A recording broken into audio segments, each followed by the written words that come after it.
Lisa, you there? Oh, where's Lisa? Oh. I thought I saw her before, but.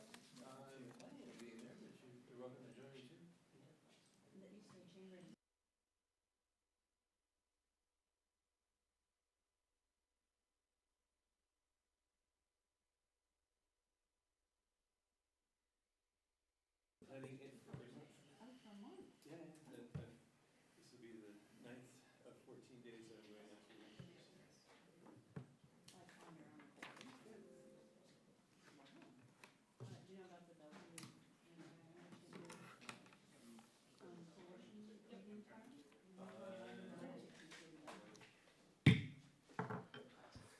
Good evening and welcome to the February 17th, 2026 City Council Regular Hybrid Meeting. I'm Mayor Dave Rosenbaum. Tonight's hybrid City Council meeting is being brought to you in person by Zoom. We're also broadcasting on the city's YouTube channel and on MITV 21. Welcome to all and thank you for joining us today. Council members, please have your microphone on for the roll call. Deputy City Clerk Deb Estrada, please call the roll.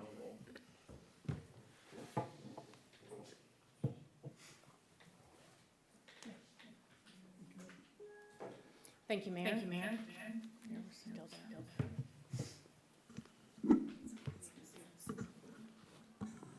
Can everyone check that their sound is turned off on their devices?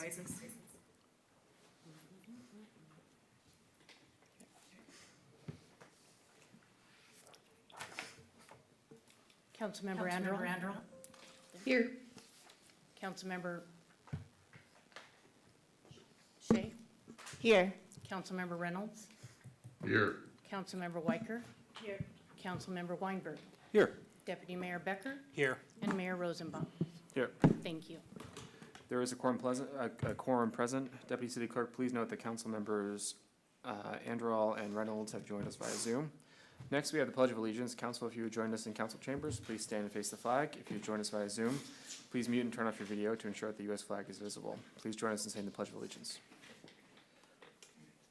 I pledge allegiance to the flag of the United States of America and to the republic for which it stands, one nation, under God, indivisible, with liberty and justice for all.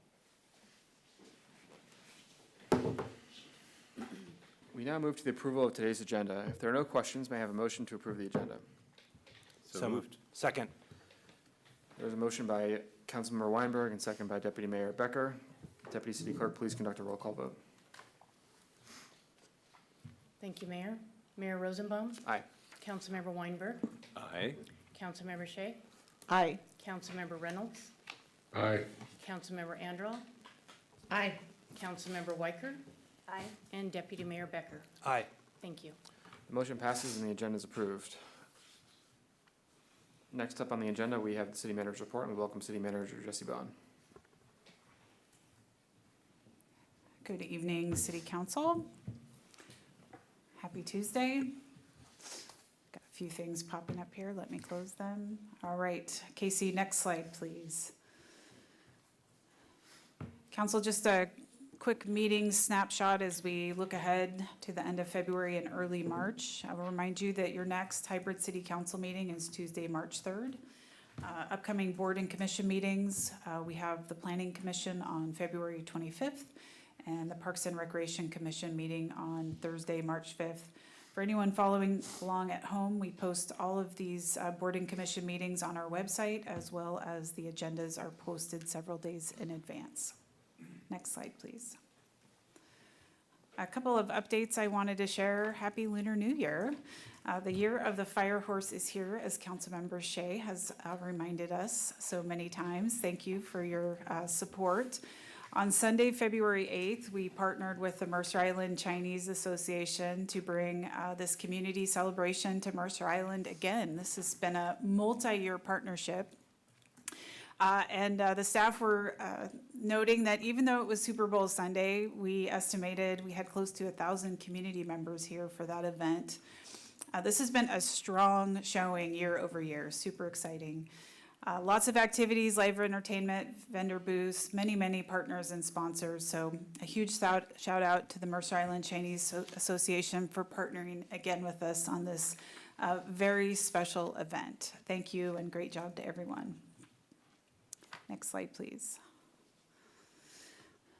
Council, this is just a shout out. I think we've sent this to you in a couple of weekly emails, but I wanted to remind you that we are asking for public comment on the 6-year transportation improvement plan.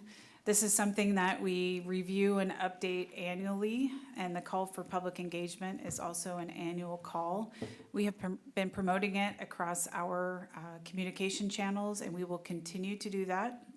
We have some information posted on the Let's Talk page for anyone that would like to do a deeper dive on the tip or the process. We are looking for comments on transportation projects by April 21st.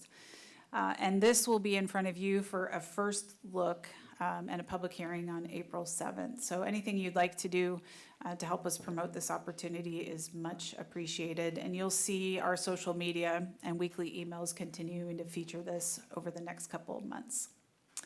Next slide, please. Just a opportunity here. Once every few months, we update you on the sewer SCADA system and the upgrades that we're working on. As a reminder, SCADA stands for Supervisory Control and Data Acquisition. It's basically the system that runs all of our sewer system. We awarded a contract to Valley Electric in January 2023 to modernize our very old, I'm dating myself, 1990s era system. Which provides real-time monitoring for us of the entire sewer system, including our pump stations. In fact, recently when we had that, I guess it was almost a 2-week deluge of rain, we had some issues in the sewer system, and it was this upgraded monitoring capability that helped us identify those issues that were happening kind of overnight and early in the morning. Recently, we traveled to Linwood to look at the newly fabricated Pump Station 11 SCADA panels. That's what you see in that picture there. So they're being fabricated off-site. We go up to take a look at the testing and verify that those panels meet our functionality before we bring them here and install them in the field. We'll be bringing these panels, they passed their testing here in March, and we anticipate to wrap up Pump Station 11 work in April. So this is the final remaining city utility site requiring an upgrade. And once it's complete, it will integrate with all of the other water and sewer utility sites on our modernized network. So we're almost done with this huge project that we've been working on for years. And I know I just want to keep calling it out how important it is, this work. We'll probably have our communications person who's sitting right in front of me do a feature on this important infrastructure upgrade, because it really matters to maintaining utilities and quality of life here on the island. Nice work to the Public Works team on that. Switching gears entirely, no pun intended, I wanted to call out the e-moto legislation. And Council, we've been keeping you informed about this, but our community may not be aware. This year, we've been working directly with our legislators in Olympia to advance, legislation that will address e-motorcycles and hopefully eventually e-bicycles, which are kind of in a gray space in the RCWs. They're not clearly defined. There are 2 bills that have been working their way through Olympia, one on the Senate side and one on the House side. The House Bill 2374 is, the lead sponsor is Representative Zahn, and she has been just really incredible to work with in drafting that bill and making sure it was moving forward.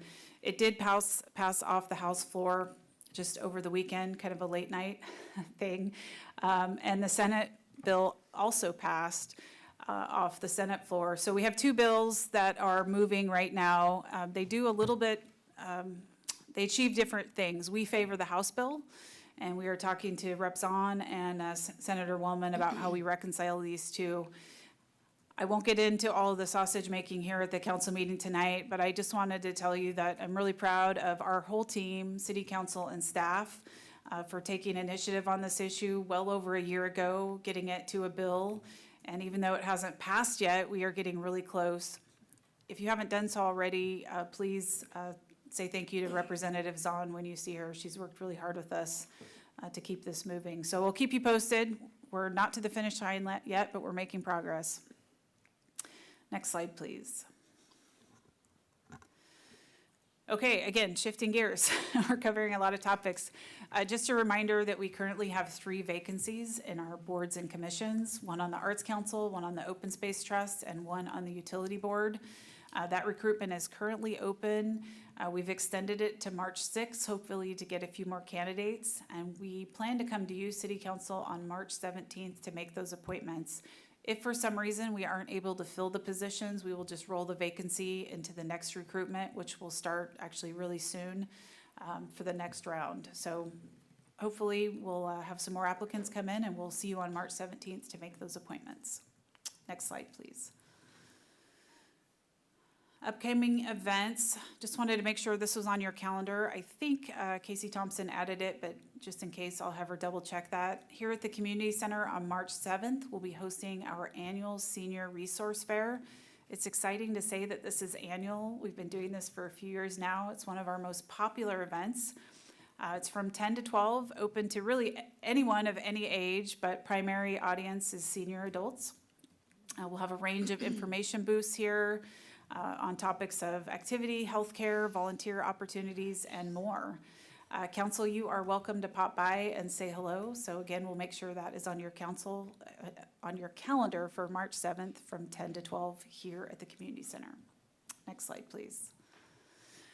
Coffee with a Cop. This is something we do about once every other month. The next opportunity will be on the same day as the Senior Resource Fair on March 7th from 1 to 3 p.m. This will be our Police Chief Bennett, and several of our police department officers will be at the Starbucks on the north end to meet with community members. Council, if you'd like to stop by, you are certainly welcome to do so, and I believe this was added to your calendar. Next slide, please. By the way, as I'm running through these events, I'll just acknowledge that all of this gets promoted across our social media channels as well. Okay, I think we've got some good news items. And Council, you may be aware of this, but I wanted to share it again. 2 weeks ago, members of our Marine Patrol were out training in Chelan County, working with King County Sheriff's Office on a specialized rescue when a man fell through the ice really close to the area that they were training. This was, as you see in our social media posts, a right place, right time situation. Our officers and the Sheriff's Office partners were able to jump into action and make a rescue quickly enough that upon getting dried off and warmed up, the man was able to drive himself home. So wanted to take a moment to recognize Officer Tranter, Sergeant Herzog, Corporal Robinson, and Officer Johnson for their great work. Thank you all for that. And that is all I have for you this evening, Council. Okay, thank you. Our next item of business is appearances. This is the opportunity for anyone to speak to the City Council on any item except items requiring a public hearing, any quasi-judicial matters, or campaign-related matters. Deputy City Clerk, is there anyone who has signed up for appearances that wishes to address the council? Deputy Mayor, no, they just contacted us and said they won't be able to join us. Okay, thank you. We now move to our next item of business, approval of the consent agenda. Staff, please put the consent agenda on the screen.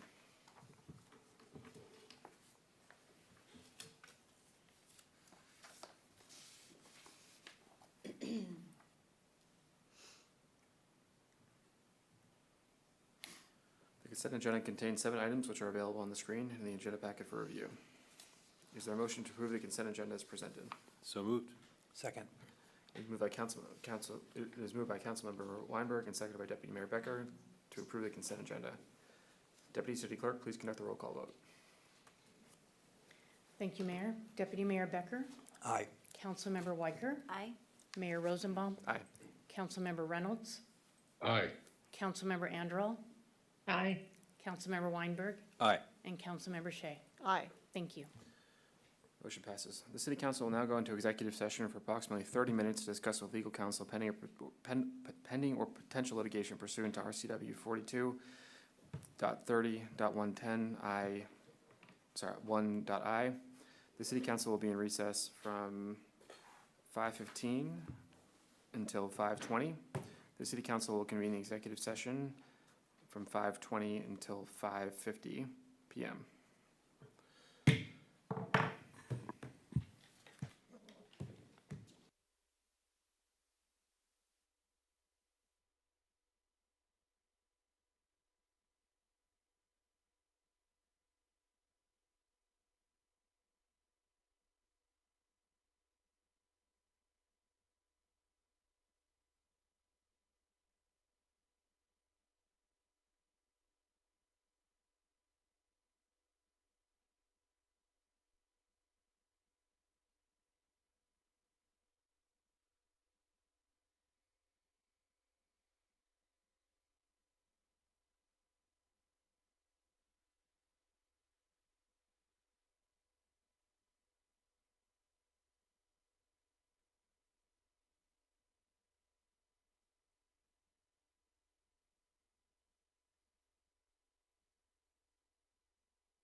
Good evening. The time now is 5:52. My apologies, we've had a few technical difficulties.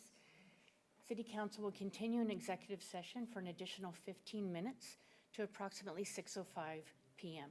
Thank you.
Good evening. The time now is 6:05.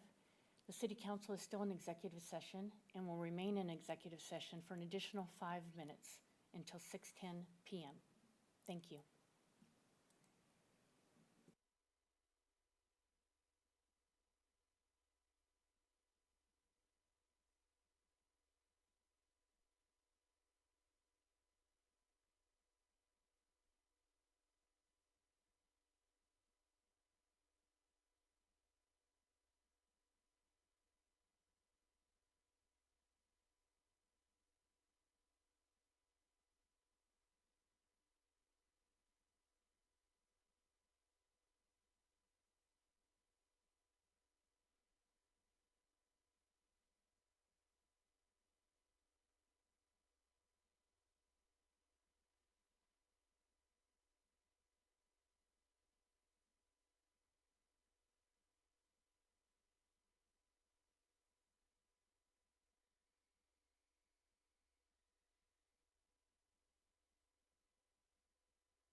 Thank you. The city council was in executive session from 5:20 PM until 6:05 PM.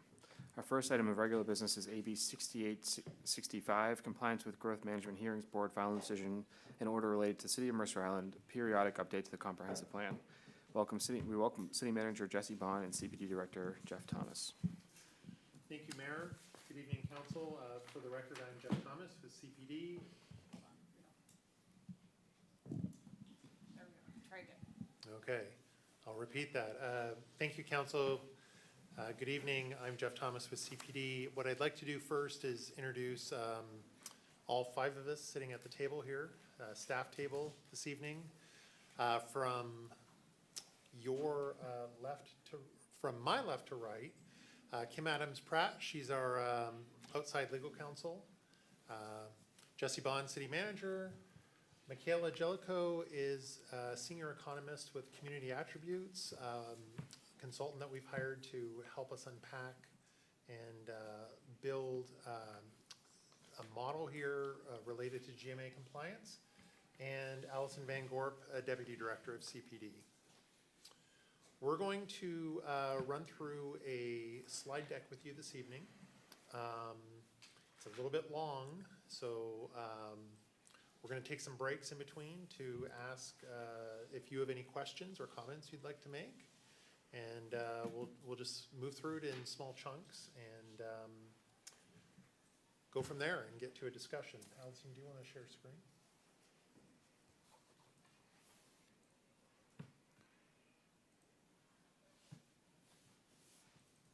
Okay, so for this presentation, we have essentially 6 parts that we'll cover.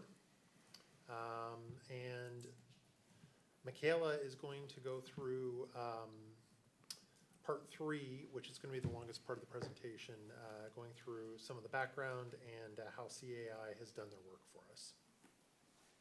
Go ahead. Before we get there, we're going to cover a couple of other things here fairly quickly. A friendly reminder, this is all related to the Growth Management Hearings Board decision that we received in August of 2024, 2025, excuse me, and that was related to our comprehensive plan update, which occurred in November 2024.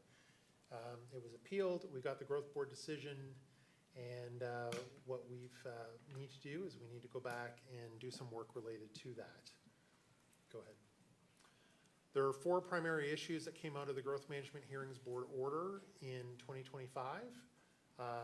1 was related to land capacity, 2 was related to adequate provisions, 3 was related to a transit station area sub-area plan, and 4 related to anti-displacement policies. Go ahead. So skipping forward to give you a preview of where we're going to end this presentation,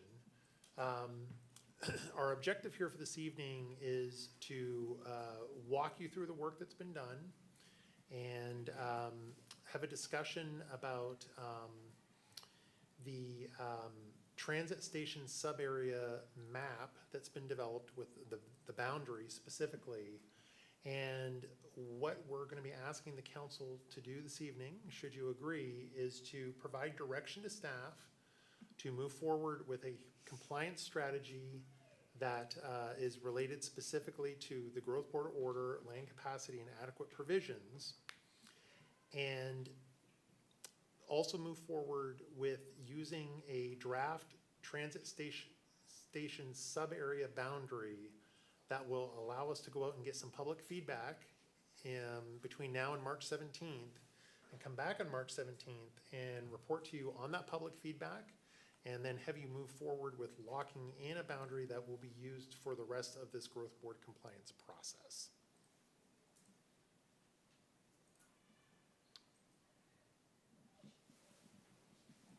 Let me get my mic on, maybe. Let me move this a little forward too. Yep. Okay. Can you hear me? Yeah. Okay, I'm gonna walk through overview of the station area boundary, and the development of the boundary modifications that we conducted over the last few weeks based on the council's direction at the January 17th planning session. So to start us off, rail station area is defined in the state statute, and it is any lots that are fully or partially within a 1/2 mile walking distance of an entrance to a train station with a stop on a light rail system. So we've mapped that out, the 1/2 mile walking distance from the entrances to Mercer Island's light rail station. You can see that here in the magenta line. You can notice that the line is not a smooth circle, it's kind of a jagged zigzag, and that just has to do with how this analysis is conducted. The walking distance is calculated based on street grid, and so because that has a lot of right angles and whatnot, it produces this line that's a bit jagged. And then when we capture all of the parcels that are fully or partially within that walkshed, we see that likewise that follows a similar pattern with a really zigzag sort of edge, and the boundaries aren't necessarily following streets or neighborhoods. There's, certain properties are in and certain are out within the same neighborhood. So it's not a very clean way to look at changes to zoning or development regulations. There is the opportunity to modify the station area. That would eventually need to be approved by the Department of Commerce, but we would like to move forward with developing a modified station area now for further consideration of all the work we need to do for GMA compliance. Back on January 16th, the council approved motion 2B that gave us these 4 guidelines shown on the screen to guide our work in modifying that boundary. I'm going to walk through that analysis and show the modifications that were made one by one, and then the final boundary that's produced. So the first step was we wanted to remove all of the parks, open space, right-of-ways, and public property that wouldn't be appropriate for residential development or new zoning. So you can see on the map there in green, all of those properties. It includes Luther Burbank, Lower and Upper, Mercerdale Park, Mercerdale Hillside Open Space, as well as a right-of-way area along Island Crest Way and that interchange, and then the property where the Mercer Island Fire Station is located. So those were all removed. And then for the second guideline, we wanted to remove a non-contiguous area that was created by guideline 1. So you see there on the right side of the map, there's a yellow area that's sort of separated off from the rest of the station area by the removal of Luther Burbank and Upper Luther Burbank. So we'd like to also remove that yellow area just to keep a contiguous boundary and kind of a even line there on the right side of the station area. Then we moved to guidelines 3 and 4, and we tried to align the remaining boundaries with the street grid first, and then where that didn't work, with existing zoning boundaries. And so you can see in orange, those are the areas that we're recommending removing from the station area, and then in kind of the brown or maroon color, those are the areas we're recommending adding based on guidelines 3 and 4. So when you put that all together, it produces this boundary, and this is the recommended preliminary modified station area. So that's the final result of the council's direction from last month, and we're recommending that the council moves this forward as part of a public feedback period over the next month. And then at the March 17th city council meeting, staff will bring back a summary of the public feedback that we receive on the boundary, and we'll ask you to make a final approval of the boundary to move forward with the rest of the work we need to do for GMA compliance.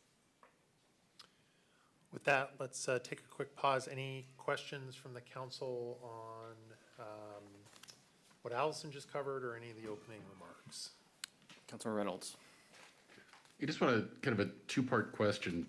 First, I just want to confirm what I think you told me, which is Commerce will have to approve all these modifications we've made. Is that correct? Eventually, that's correct.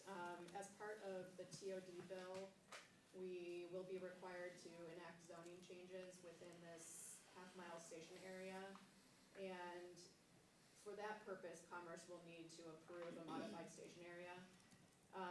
Given the timeline for GMA compliance with July 31st, 2026 as our deadline, we're not certain if we'll be able to attain that Commerce approval in time to meet our deadline. So I think we'll set this as the boundary for the work that needs to happen here near term. If we need to, we can make any changes to attain Commerce guided approval prior to complying with the TOD. We'll talk more about that whole process and phasing as we get a little further into the presentation here. And the steps you followed struck me as kind of inherently reasonable and defensible things to do.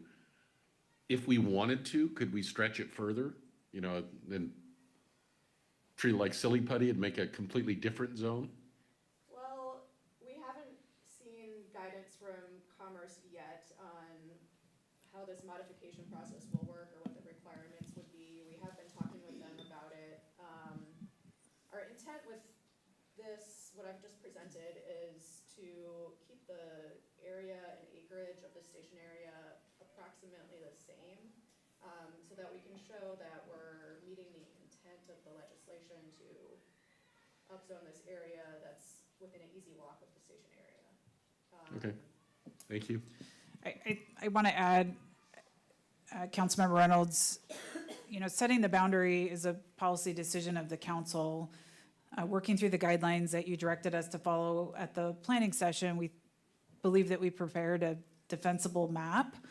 If the council would like to make changes, it is certainly within your prerogative to do so. I don't know that I'd go too far away from kind of the general geographic placement. But before we start making changes, I think it's important to move forward with that public comment period. The staff, we acknowledge that we've been staring at this for several months now, and we may certainly learn something. You may learn something from that comment feedback period that you think needs to be considered. And so the appropriate time to really dive into those changes, I would recommend, would be March 17th, once we've received our feedback. That makes sense. Thank you. Go ahead. You ready? All right, so Michaela Jellicoe is gonna jump on next, and we'll move on to talking about the land capacity analysis. Thanks, Allison. Good evening. Next slide. As Jeff mentioned, my slides are numerous, so I've prepared a little bit of a agenda here to level set what we're going to talk about. I'm going to start with a little bit of background and introduction, and then I will go through the housing needs allocation, and then get into the land capacity analysis before we talk about compliance strategy. All right, so this process started in 2021 when King County published the Urban Growth Capacity Report, which found that Mercer Island had a net housing unit capacity of 1,607 units. In 2023, King County allocated housing need to cities through amendments to the countywide planning policies, and those identified needs by affordability levels. Mercer Island was allocated a need of 1,239 units through this process, and most of the identified needs are concentrated among units serving affordability levels greater than or less than 80% of AMI, In 2024, Mercer Island completed a land capacity analysis supplement, which identified a deficit in capacity of 143 units. Subsequently, with the adoption of the comprehensive plan, the city identified upzoning to parts of town center that create additional capacity. And then in 2025, you adopted policies to comply with House Bill 1110 and 1337 that allow middle housing and ADUs. Next slide. And those policies are important in some of the subsequent analysis that I'll be talking about tonight. This slide shows your housing needs allocation. The first column is showing your baseline supply as of 2019. That's the number of housing units by AMI that you have in the city. The allocated need, that 1,239 units, is in the next column. And then our team added in the number of units that were built between 2020 and 2026. And that's a total of 173 new units during that period. And so we identified an adjusted allocation of your net new housing unit need of 1,191. So that's the baseline we're working at from as of 2026. So before we move off this slide, I just want to pause and make sure there's not any questions. We have several slides like this with a heavy data set.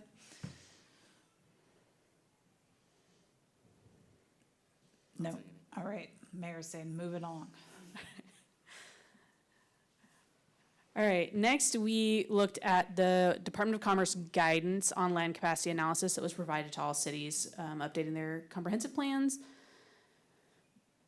And use this as a guideline for the updates that we're making to the land capacity analysis. So we start by summarizing the land capacity by zone. We then categorize those zones by the housing types or densities allowed and summarize within those zone categories. And then we relate the zone categories to potential affordability levels, which allows us to further disaggregate your housing unit capacity, which is where we spent a lot of our time and effort with this analysis and the update. And then we end by comparing that projected housing needs to your capacity, that updated land capacity analysis. Next slide. All right, so step one is the land capacity by zone. We started with the initial land capacity from your 2024 supplement, and we summarized that by zone, and we updated that to include the upzone in town center that you adopted, as well as your middle housing enabling zone changes and ADU enabling zone changes so that we can better account for the policies that you've already enacted. The result is an updated existing baseline land capacity analysis with 1,557 baseline residential housing unit capacity. That includes the town center upzone, 337 additional units of middle housing capacity, and 239 additional units of ADU capacity. So across all zones, we've identified a capacity of 2,133 housing units. Next slide. And here's what that looks like in a table. So you can see the zone, every zone and the capacity by zone. The baseline, that first column, is the baseline including the town center update. Next column is your new middle housing capacity and then ADU capacity. And then lastly is the total residential capacity. I think it's important to note here that this includes deductions for right-of-ways, public purpose, and a market factor to account for what may actually transact within the planning period. We've also deducted the existing supply of housing units from the redevelopable land to give an idea of net residential capacity. And then our middle housing and ADU capacity reflect uptake assumptions as well, which is essentially a market factor for those new policies and new housing unit types.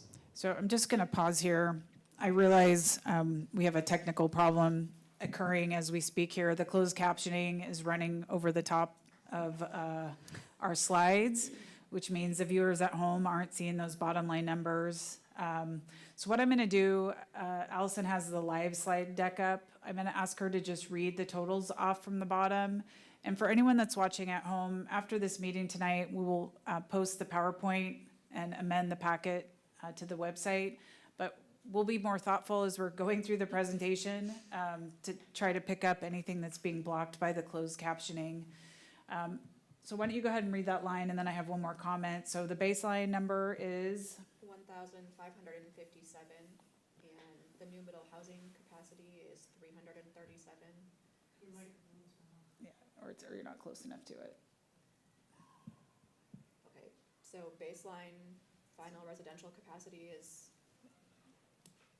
There we go. Baseline final residential capacity is 1,557.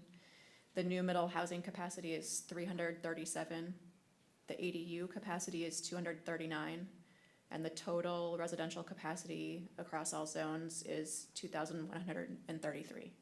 And so before we get to Councilmember Reynolds' question, Council, this is just a really important moment to pause and remind you that that new middle housing capacity and the ADU capacity reflects work that we did in 2025 after the comprehensive plan was adopted. And so this is the first time you, us, the community is seeing that additional capacity we are created by those legislative actions, which gets us to that number, 2,133 in the bottom right that you can't see.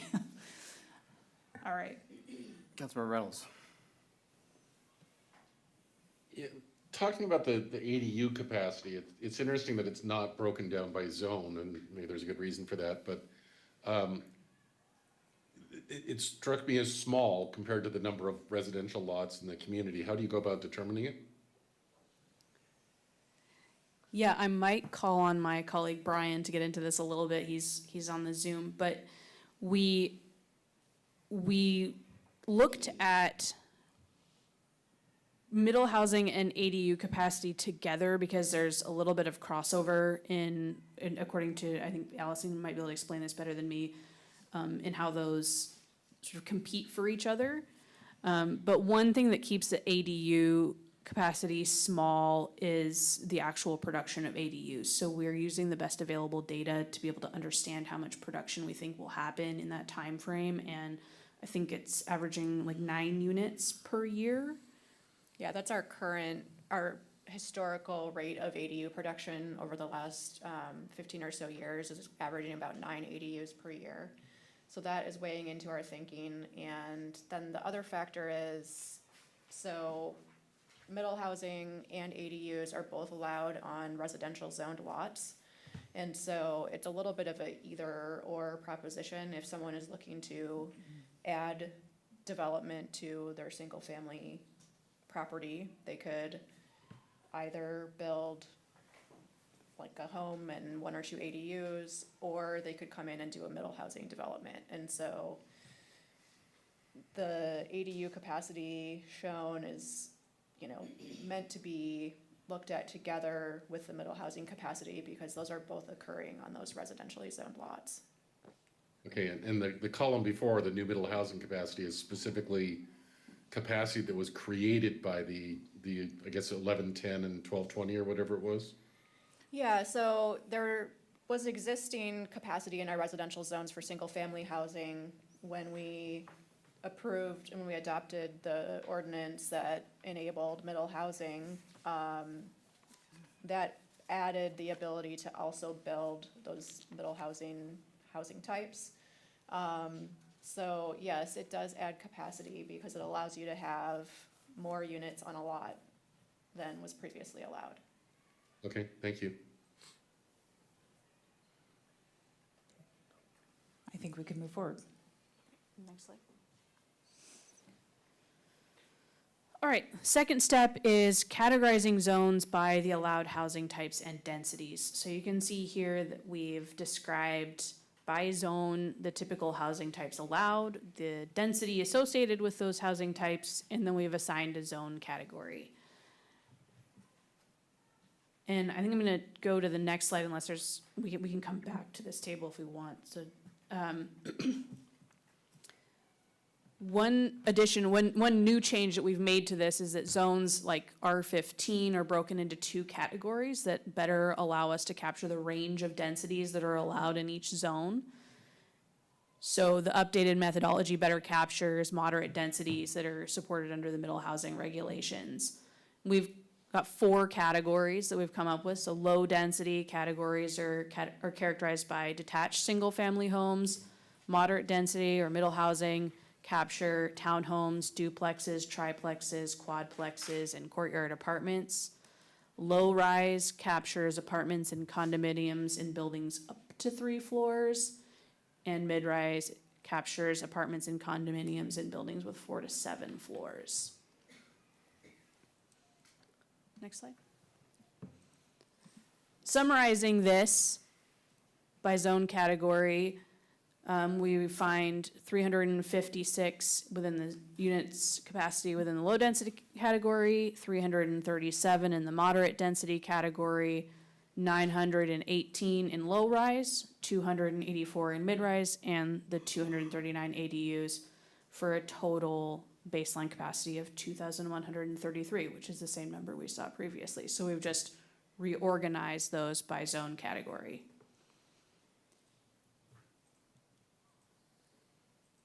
Okay, step 4 is where we really spent a lot of time to be able to disaggregate those zone categories into the affordability levels served.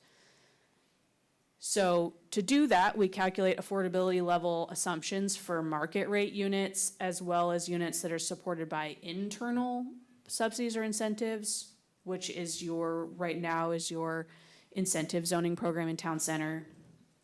And then also external subsidies or incentives, which are units that are built by external actors. And there's potential for that in Mercer Island. So the market rate assumptions are informed by a robust data set that we collected representing a reasonable market area. Internal subsidies are based on your current policy. And external subsidies are also based on data collected for a reasonable market area focusing on strictly affordable units. And then we apply those assumptions to calculate your capacity by zone category disaggregated by AMI level. Next slide. A little bit more detail on what that actually looks like in practice. The 2025 King County Area Median Income, or AMI, from the Department of Housing and Urban Development, HUD. We use that as a starting point to figure out what the maximum affordable rents are and affordability levels. So we take that AMI, which is 157,000 in 2025. And for example, households earning 80% of AMI have gross income of 125,680, which translates to a maximum affordable rent of 3,142, applying the 30% assumption, which is what we can assume is a reasonable amount for housing costs or not cost burdened, and divide that by 12 for a monthly rent, affordable rent. The data that we use to distribute the rent by affordability level is we pulled market rate data from CoStar, Zillow, and we even looked at individual property websites to gather rent data for Mercer Island specific units. When data wasn't available for Mercer Island, we looked at comparables in the region, and that distribution then reveals the percentage of housing units with rents at each affordability level. Next slide. And this chart shows what that looks like, what the result is. Most of the findings are based on a representative market area due to limited information specific to Mercer Island. We wanted to make sure that we had a reasonable data set. So we included Bellevue, Kirkland, Redmond, and Sammamish, all of which are arch cities as well. We have calculated this for high rise as well to allow for a variety of analysis, but you don't currently have high rise within the zoning that you have. So it's not used in the land capacity analysis currently. This shows us that no market rate units serve the 0 to 30% of AMI affordability level, but with sufficient capacity, the market does develop units to serve the 50 to 80% of AMI affordability level without additional intervention from the city. So you can see the yellow is 30 to 50. You'll see that there's no dark blue, which would have been the 0 to 30%. And then we see ADUs and mid-rise and low-rise units support that 50 to 80% pretty well. And then low density and high-rise both see large percentages serving the greater than 120% of AMI levels. Okay, well, just a quick pause here. For anybody that's watching at home, I know the bottom bar is blocked by the closed captioning. So that teal color or dark blue, I think as you called it, is 0 to 30% AMI. Orange is 30 to 50% AMI. The darker green is 50 to 80% AMI. That lighter blue, 80 to 100%. Purple is 100 to 120%. What I'm gonna call is a more lime green, Seahawks green, go Hawks, is greater than 120%. For the next time we're in front of you, council, we'll make sure we adjust the slide deck so that we don't have images being blocked by the closed captioning. They're okay on the Zoom. Yeah, it's somebody that's watching at home is not Okay. gonna be able to see it Got it. because that's getting recorded. Council, this is a pretty foundational table. I'm not aware of a data set that exists like this in our region. Bringing this forward helps to lay a foundation for the policy work ahead and address where we might need to focus our work. Just, kind of an obvious finding is the low density, that very lower part of the graph in that lime green. That's predominantly your single-family zoning is not producing any affordable housing. That may not come as a surprise, maybe it did, but that's an important finding from our region. I think the other takeaway that we had, at least on initial pass of this data, which I just want to go over again, the assumption was adding a density and more high rises to the town center, maybe the solution to affordable housing, but our data is actually showing that's not what's happening regionally in the high-rise bar. So I wanted to call that out. Where we're seeing more affordability is actually in that mid-rise to low-rise category. So we're happy to spend some time here if you have questions and want to talk about this. Councilmember Reynolds. Sure, and if this is a topic for later, that's fine, but I missed something key, which is take the top bar, the ADUs. Is the subdivision by color just based on historically what has emerged in the county when people have built ADUs? Is that correct? We looked at current rents for units that are identified as ADUs. For example, ADUs specifically, and then for all the other categories, we looked at buildings that met the criteria for each category and looked at current rent. So we're looking at current rent compared to current maximum affordable income. Okay, and Mr. Mayor, can I ask an additional question? Yeah, go for it. I need a refresher. The affordability criteria does not vary by family size at all, is that correct? In application, Allison, do you want to answer this? Sure. So it's a yes and no answer. So HUD sets the AMI level as one singular number. However, when agencies like Arch or other affordable housing providers look at how to set affordable rents for the units they're offering, it is adjusted based on household size. And those rents there's a whole table breaking out the affordable rent by the number of members of the household and the income level. That's why I was confused. I remember seeing that, but here it sounds like we could technically meet the requirement just by building a bunch of cheap studio apartments. Is that correct? Or do we have to build a distribution of 3-bedroom and 2-bedroom and 1-bedroom? Yeah, there's no requirement in the commerce guidance related to the size of the units. It's really just looking at the affordability levels. Okay, thank you. Deputy Mayor Becker. Yeah, so, sorry, Allison said earlier that I think Mercer Island's building 9 ADUs a year. I'm just curious, given that this is showing that ADUs are producing decent numbers of of affordable units at market rate, like what the impact would be of us changing the rules around ADUs to streamlining them, making them easier in the future. I think that probably wouldn't help us, correct me if I'm wrong, with the actual immediate GMA compliance, but how would that impact us over the coming years in terms of our requirements for affordability mix? It could certainly make ADUs more attractive for property owners on Mercer Island to engage with and eventually construct. There's a variety of different tools that we could certainly look at in a program post-GMA compliance to work with. An example of that would be pre-approved building plans, for example. Could develop a program where we have a small selection of ADU plans that are pre-approved for permitting, and that certainly could encourage property owners to engage and say, you know, I like that idea. And it would be an expedited permitting process and go from conception to construction much more quickly.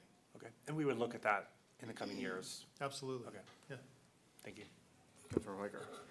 So I might be jumping ahead here, but what are the policy implications for trying to address that 0 to 30%? Are you going to get into tools and ideas later? It looks like a tough problem to solve. Yeah, this is an important tell here, and Jeff probably has some things to add.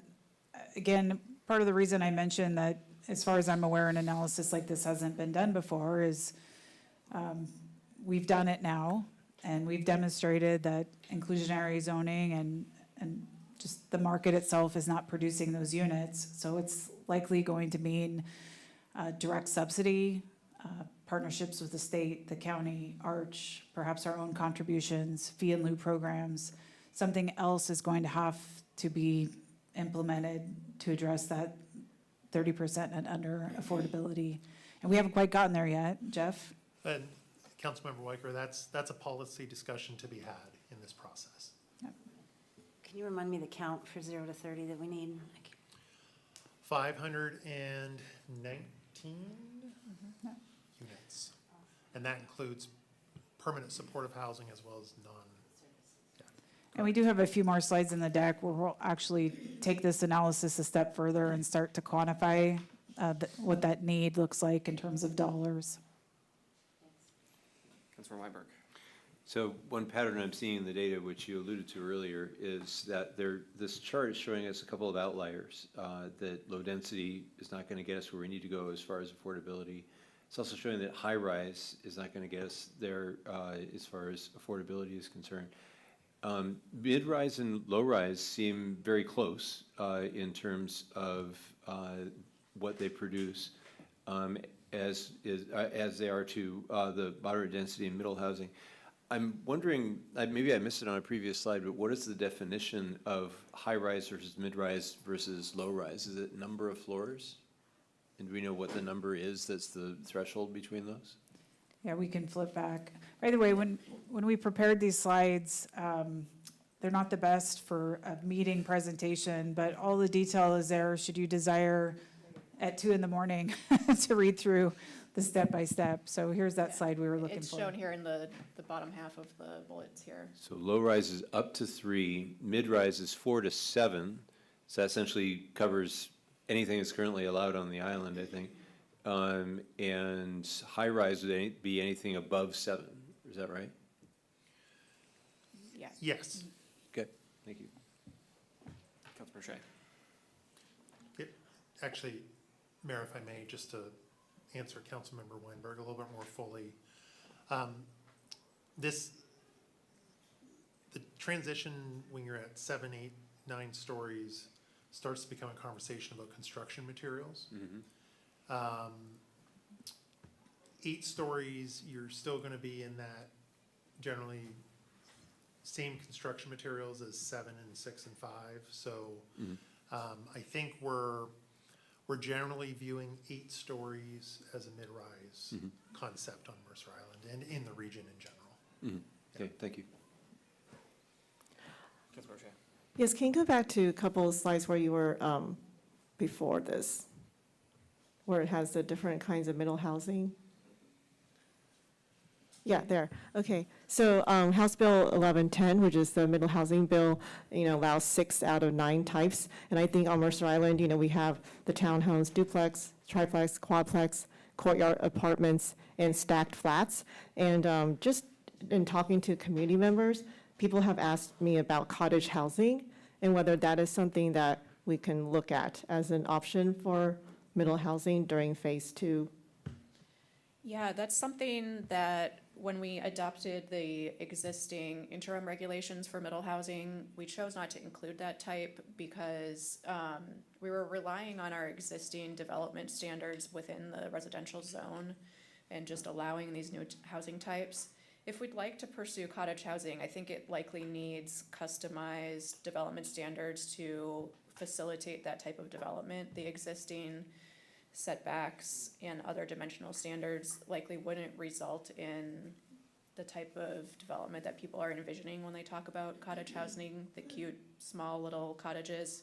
If we were to allow 2 freestanding units on a lot currently, they would likely look like pretty large, blocky, single-family homes because there's nothing to limit their size or height. When we, like other jurisdictions around us, we're all facing a very tight turn with the implementation of the middle housing bill. So as Allison correctly pointed out, some of that was a product of efficiency in 2025 in trying to get housing types that we could work within our existing code without doing major reconstruction on. And I agree with Allison's comments. If, when we get to permanent regulation process for middle housing, if that's something the council would like to explore and the community would like to explore, can certainly do it. Cottage housing regulations do exist in other places, so. Yeah, Councilmember Share, if I recall correctly, Allison presented a pretty I think we went through this, and you went through the details. I think if you take a look at the AB from back then, I think it probably had some more answers there. Councilmember Weinberg, is that an old hand or new hand? Okay. Right. Okay, so we've been talking a little bit about mid-rise versus high-rise already. So here's a little bit more detail to help understand what we're seeing between mid-rise versus high-rise types in terms of affordability. I think is intuitive. High-rise supports a greater number of units per parcel, which means greater potential revenue per available square foot of land. That comes with significantly greater construction costs due to the construction materials required, as well as advanced fire and safety systems, engineering costs, elevators, and other factors. This requires significant initial capital, and those greater costs result in higher average rents. So what we're seeing in the market data and based on our expertise locally, high-rise development is very unlikely to produce units at less than 80% of AMI, which is what we see in that data previously. Mid-rise, on the other hand, obviously the limited height results in fewer units per parcel, less potential revenue for developers, but much more economical construction, faster development timelines. So we see that more than 76% of mid-rise rent comparables serve incomes ranging between 50 to 80% of AMI. So we are seeing those unit types support housing capacity in the 30 to 80% of AMI level range.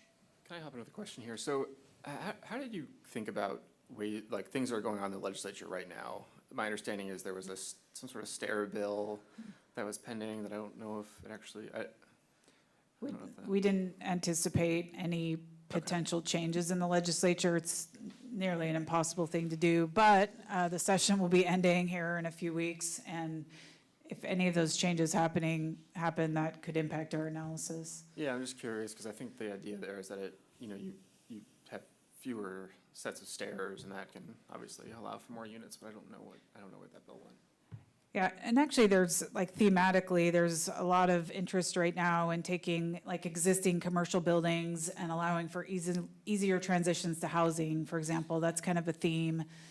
The stairs and ingress, egress, and some of the safety things are being assessed. I mean, there's a whole slug of bills. I don't have a sense right now of what's going to make it to the finish line, but we will certainly pick up that analysis if it changes any of our assumptions here. Yeah, I mean, I wonder if that's another policy decision, or at some point we have to talk about where our rules are about converting what would be a commercial building into a residential building. Yeah, that we generally, as a smaller city, prefer that the building code changes come from the top down. That way they're properly vetted. But we certainly, at the direction of the council, if there's something specific that would make good sense for Mercer Island, we could identify that for some advanced work. That would be probably an after July task. Yeah, I just won't remember it if we don't put it on the record now. No, so. no, thank you for bringing it up. And it reminds me too, if Robbie's watching, the analyst in the city manager's office, we'll make sure we do a roll-up of the bills that pass with all of you and certainly with our planning department team. Councilmember Weinberg. Yeah, so the bill you're talking about is a scissor stair bill that was actually put forward by Jenna Zahn. I don't know whether it's passed or not, but I do know that it would have a minimal effect in terms of increasing the number of units that we'd be able to do.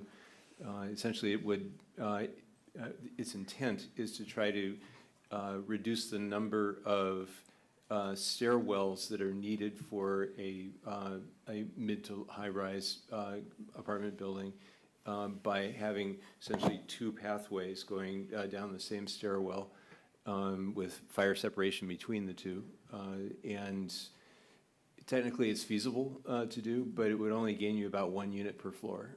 So at the scale of Mercer Island, we might gain a few dozen by doing that. I think there was some conversation too about having smaller elevator standards. I don't recall that one, but I can research it. All right, let's keep going. All right, so step 5 is comparing that projected housing needs that we talked about a while ago now to the estimated capacity or the land capacity analysis. So in a very formula fashion, I've provided here what this looks like. So it's market rate capacity plus those externally subsidized capacity plus internally subsidized capacity equals total housing capacity. And we've done that by AMI level. So on the slide, I'm showing the very low income housing capacity. So we see 150 market rate units plus 4 externally subsidized units of capacity and 42 internally subsidized units of capacity for a total housing capacity of 196 units.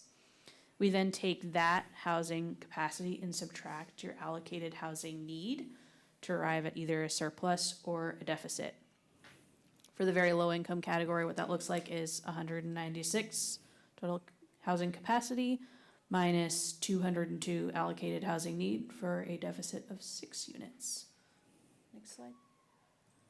And this is what that looks like for every category. So the example, Michaela, you just walked through was the 30 to 50% AMI, so you could see the formula. Exactly. So that's the 4th column from the top, or the 4th row from the top, excuse me. Can we, just to make sure there's absolute clarity on this table, just reaffirm what each of the columns mean? Yes. Thank you. Okay, so so I'm gonna start from left to right. The first column is income level, so that describes each AMI or affordability level that we're looking at, starting at the extremely low income on the top, that's 0 to 30% AMI, broken out with PSH, all the way down to very high income, greater than 120% of AMI at the bottom. Zone categories are the next column over, and that's where we look at, those were those zone categories we talked about a few slides ago, low rise, mid rise, moderate density, middle housing, low density, and ADUs. The 3rd column is your allocated housing need. The 4th column is market rate housing capacity. The 5th column is externally subsidized housing capacity. So that means housing capacity that's potentially served by actors external to the city, but not market rate units. The 6th column is internally subsidized housing capacity. So right now that's looking at your incentive zoning program in town center zones. The 7th column is total housing capacity. So that's the sum of those 3 capacity columns. The eighth column is the calculated surplus or deficit, and that's showing all of the surplus and deficit. So you see that the first three categories have deficit, the remaining categories have surplus, for a total surplus of 942 units. And then we take out any in surplus, because any category that has a deficit will require some sort of policy or adequate provision, as Commerce calls it, to correct. So those are the units that are requiring new subsidies or incentives that need to be addressed by the city. And that's a total deficit of 519 units when we look at just those deficit categories.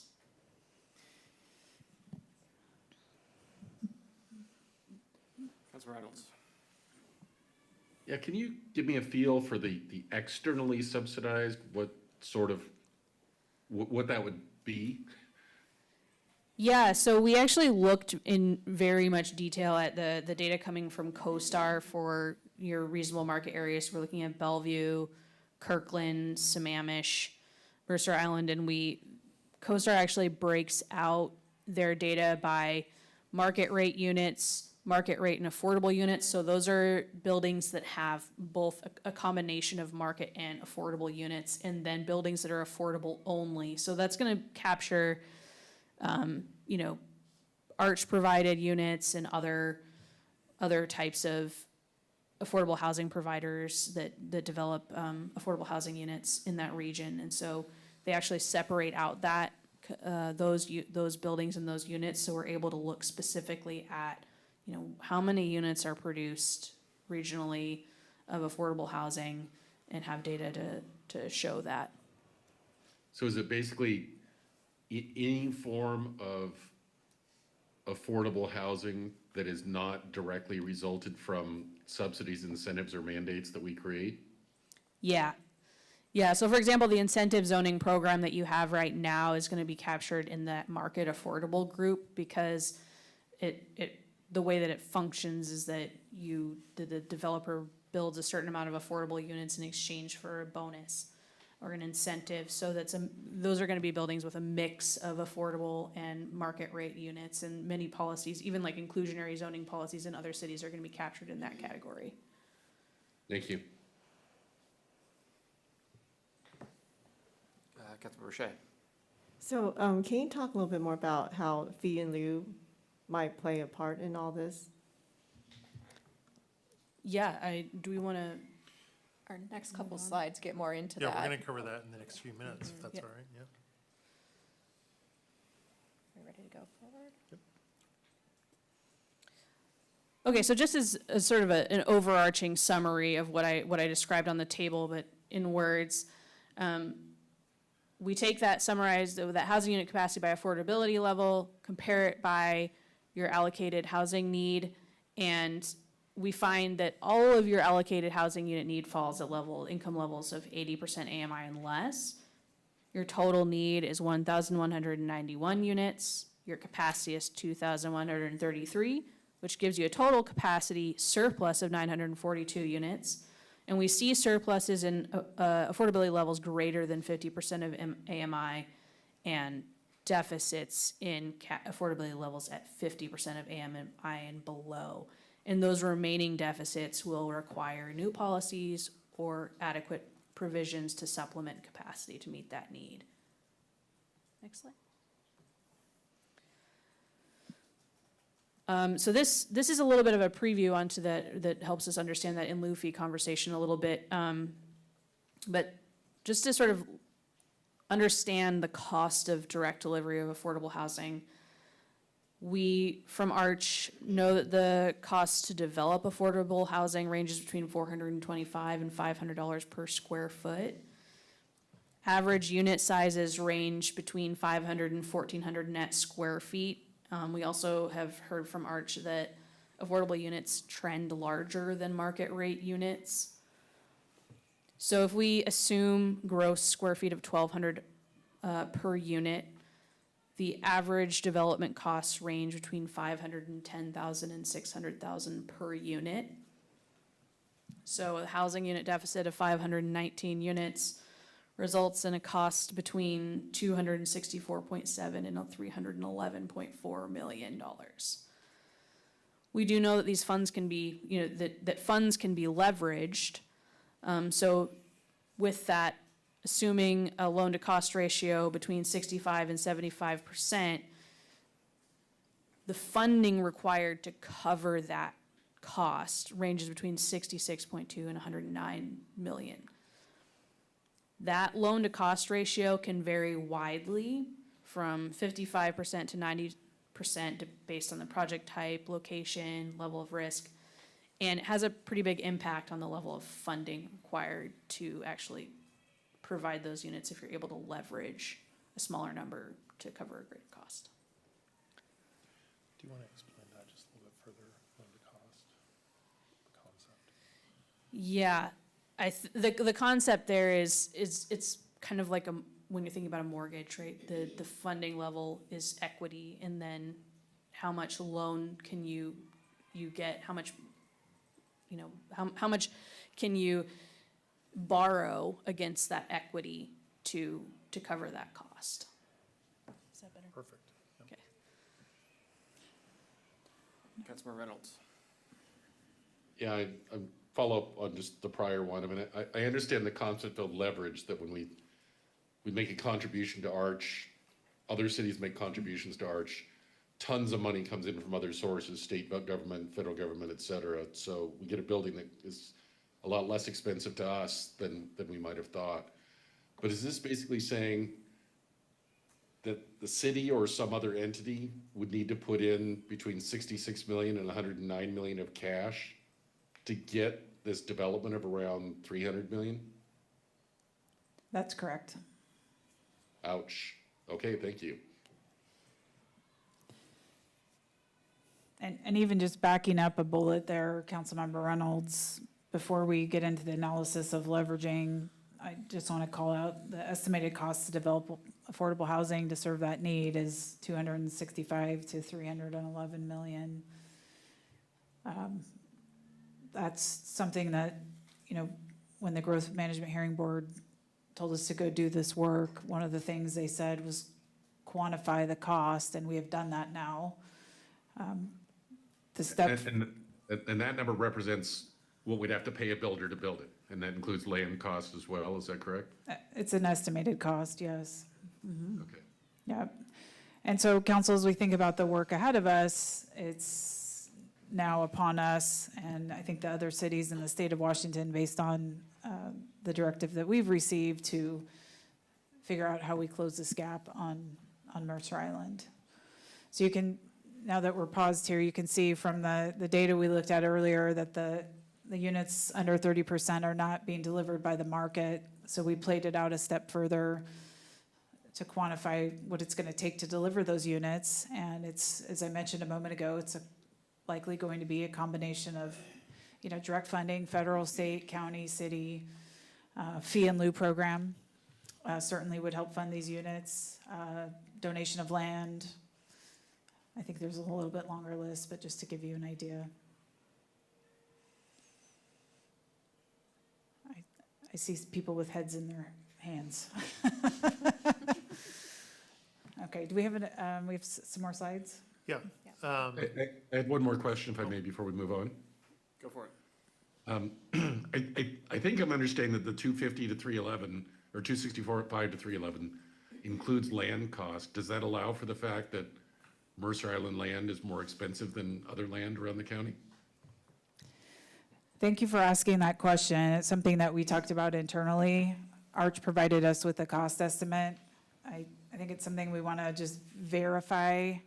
I'm not sure if we did the analysis of land costs on Mercer Island to the rest of King County, which on the fly here, I don't want to speculate, but we could be just a tick higher. So that's something we want to go back and make sure that we're at least in range. That's on our list of things to do.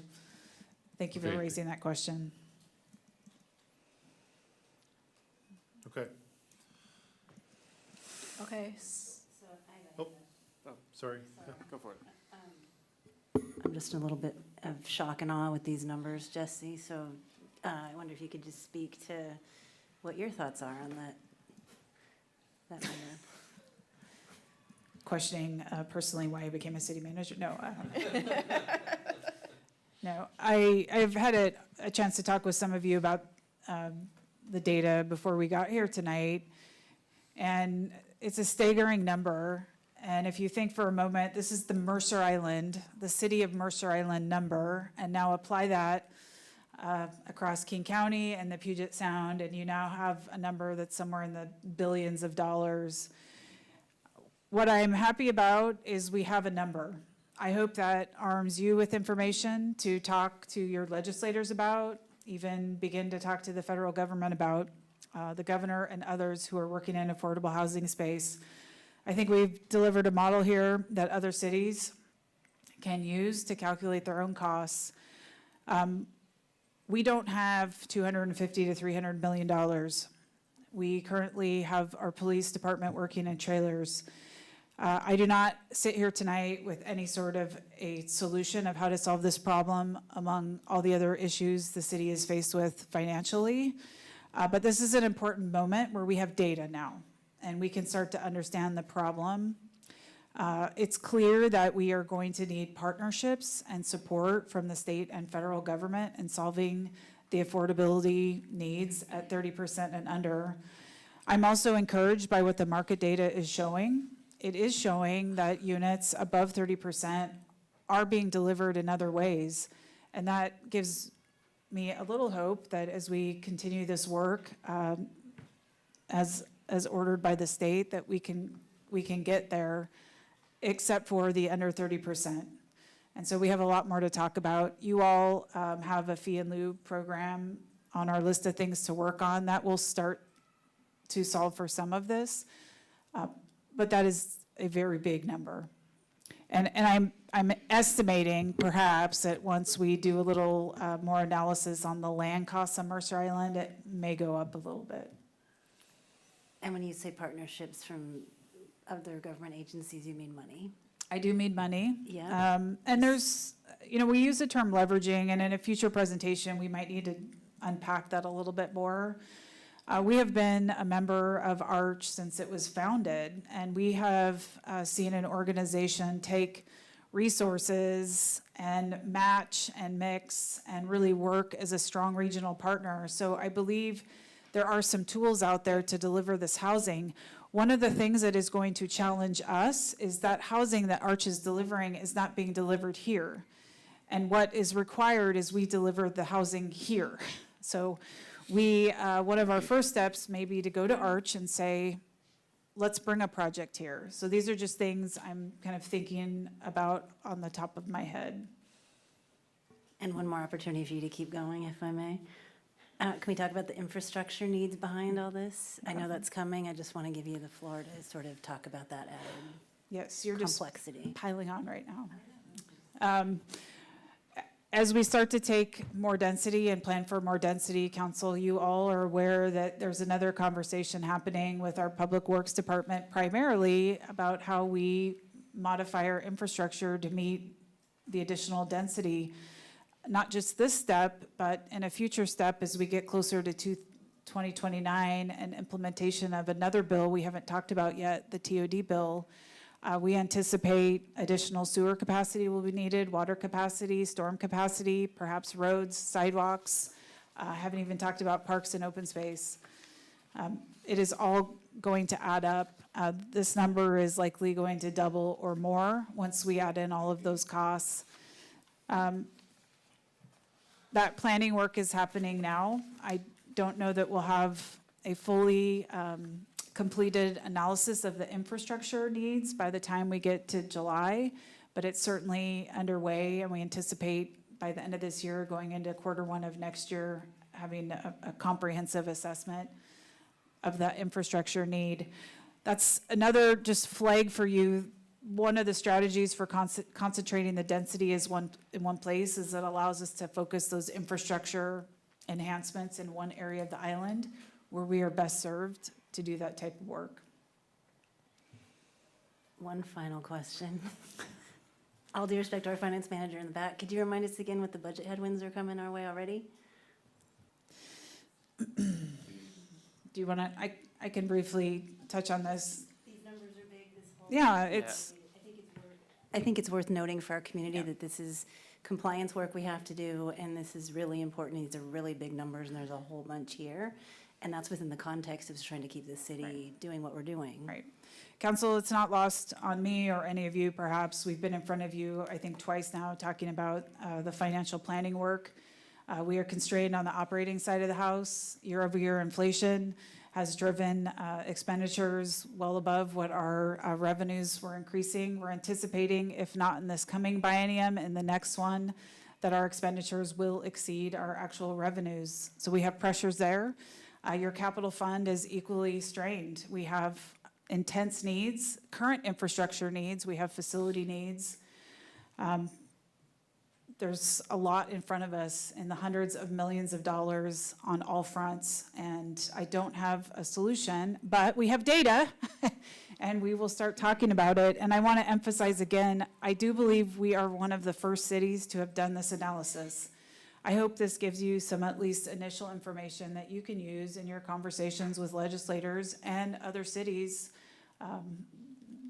beyond us. I know Jeff and I have talked about when we have a little time to share this analysis with our other cities so that they can start to understand what we're seeing here. I don't know that when the legislature passed all of these bills, this number for Mercer Island was well understood. We understand it now. We are going to need state and federal help to close that gap. And I just want to thank you and the team for doing all this hard work, all this crazy analysis. Community attributes, you guys are amazing. I knew that, but to break it out and put it together and then help us understand it in the context of everything we're trying to do here and still bring affordable housing to our community in the region.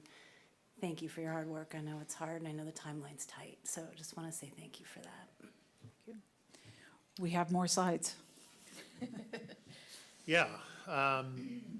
Okay, we've got 8 slides left, including this one that's on the screen. So we are coming around the final bend here towards the home stretch of the presentation. We're going to transition here a little bit into where are we going to go with all this. So what we have here on the screen is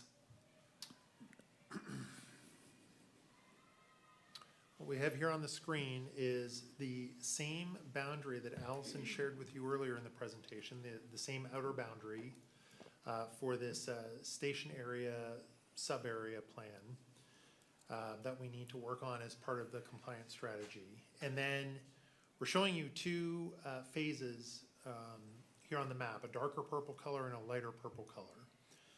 So phase 1, as outlined there on the left-hand column, is really the GMA compliance scenario. That's what we're going to work on between today and July 31st, which is our deadline with the growth board order. Phase 2 will be part of the strategy to achieve compliance with the transit-oriented development, the TOD bill in 2029. So these are going to work together overall for the station area, sub-area, but they're going to occur in 2 different phases. So with the darker purple color, the now item this year, that darker purple area constitutes our current town center sub-area boundary and the multifamily zones that flank the town center boundary on both the west and the east. So that's what we're looking at for phase 1. And then phase 2, again, will come a few years down the road in a timely fashion for compliance with the TOD bill in 2029. Next slide. Okay. So what we're looking at for phase 1, the dark purple color on the previous slide, is an upzone of the town center to 8 stories. It was referenced here earlier in this presentation that we did some upzoning in 2024 of the town center, not all of it, but some of it, to 7 stories, and I believe there was an upzone of 4 stories to 5 stories as well. So that was 2024 work that's already been baked into the model that Michaela has presented here this evening. What you're gonna see on this slide here is, oh, I'm sorry, I missed one piece. And multifamily zones would go to 6 stories. So 8 stories for the town center, 6 stories for the multifamily zones. That's the header across the top of the table there. What you're gonna see in the table is similar to what you've already seen. We're still, that 0 to 30 gap is still missing. There's not gonna be a lot of actual housing in the model to be produced at 0 to 30. You see there the number 7 on the second row down under total housing capacity. There will be a little bit of 0 to 30 produced, but not a whole lot. So we're still left with 510 unit gap that's gonna have to be accounted for. Next slide, please. Jeff, before we, Sorry. can you just, I want to make sure if anyone's following along at home, that they can go left to right and understand what each of these columns is showing. Yep. Because the right-hand column does zero out, and I just want to, So the left-hand column, affordability level, those are your AMI bands that Michaela covered in a table earlier. The zone category, same thing, those haven't changed. So your, the types of housing that you would see in those different AMI bands. The allocated housing units, your total there is 1191. We covered that earlier as well. The 3164 total housing capacity, that gets us to the revised capacity based on the analysis. So that number was shown earlier. And then the Mercer Island capacity, surplus or deficit, that's gonna show whether we have a surplus by AMI band or a deficit in housing units. And again, those two red numbers, the 178 and the 332, are in our 0 to 30% AMI category or bands. And then the final column on the right-hand side, units requiring new subsidies or incentives, that is, again, the 0 to 30, what those adequate provisions that we're gonna need to develop, the help that's gonna be needed to produce those units. so what this is starting to tell us is that, like, fee and lieu program, correct me if I'm wrong, is going to be directing funds to the 30% and under housing need almost exclusively, likely. Just some things we're starting to see as we do this analysis. Exactly. Okay, let's move forward from that, and Michaela's gonna cover the next 2 slides, and then we'll wrap it up. Great. So some of the takeaways from that table that we just saw, if we break out town center and the multifamily zones, the capacity there is estimated at 1,698 units. And so you see that total capacity increased from 2133 to the 3,164 on the previous slide. We find that the additional capacity from this upzone eliminates the need for adequate measures to serve affordability levels greater than 30% of AMI. So now we're concentrating all of that need for adequate measures in the 30% and below. We also looked at what internally subsidized housing capacity could look like based on a 10% inclusionary program. We assumed affordability levels consistent with your current incentive zoning program. They're in line with what we're seeing other inclusionary programs looking like regionally. Assuming 100% performance, meaning developers opt to build the unit within the structure, we estimate that could produce 171 units. But those would all serve the 30 to 80% of AMI levels. So alternatively, we looked at what payment only would look like. So that's an in lieu fee program. And if through an inclusionary zoning program and an in lieu fee, there was 100% payment, we estimate in lieu fees could total 30.7 million applied to that phase 1 sub area. So the upzone town center and multifamily zones. We assume $25 per gross square foot in lieu fee. We made that assumption based on a review of other inclusionary zoning programs in lieu fees within the region, and assuming average unit size of 1,060 square feet. So that's also based on the types of housing developed in Mercer Island. Based on that, if we think about that idea of leverage again, that 30.7 million could support the direct delivery of 170 to 200 units, depending on the cost of construction and some of the assumptions that we make. Next slide. So here's just a little bit of a comparison summary. So your baseline housing unit capacity, 2,133. Under this scenario, it increases to 3,164. That remaining deficit or units that require new subsidies or incentives goes from 519 to 510 units. And we also see that AMI level with remaining deficits goes from 0 to 50% to 0 to 30%. With that increased capacity, we see a slight decrease in the direct delivery total cost. So this is a set of assumptions to give you one number, but this is obviously a range like we discussed in previous slides. But under scenario one, total cost of direct delivery for those 510 units is around 275 million. We estimate about 31 million in potential in lieu fees. Leveraging that would be around 102 million, or approximately 190 units, meaning that there's about 320 units under these set of assumptions that require additional adequate provision beyond that in lieu fee funding. And the estimated cost remaining at that point is 173 million. This is, like I said, this is under a set of assumptions to be able to provide you with a magnitude idea here. Those additional adequate provisions, I think that we talked about those a little bit already, but that could include providing public land for affordable housing development, partnering with Arch and other affordable housing providers, state and other grant funding, tax credit financing, low interest loans, or just a selection of some of the policy strategies. Councilmember Reynolds. Yeah, I'm getting confused again, bear with me. I'm trying to reconcile this to the slide I asked about a few minutes ago, where there was 65 to 311 million, and then there was 60 million of city funding, or whatever the figure was. Is that a different thing than the additional money we're talking about here? It's the same idea. So that was showing you sort of the magnitude of funding you would need should you how much equity would you need or funding would you need to be able to cover the cost of all 519 units in your baseline capacity deficit?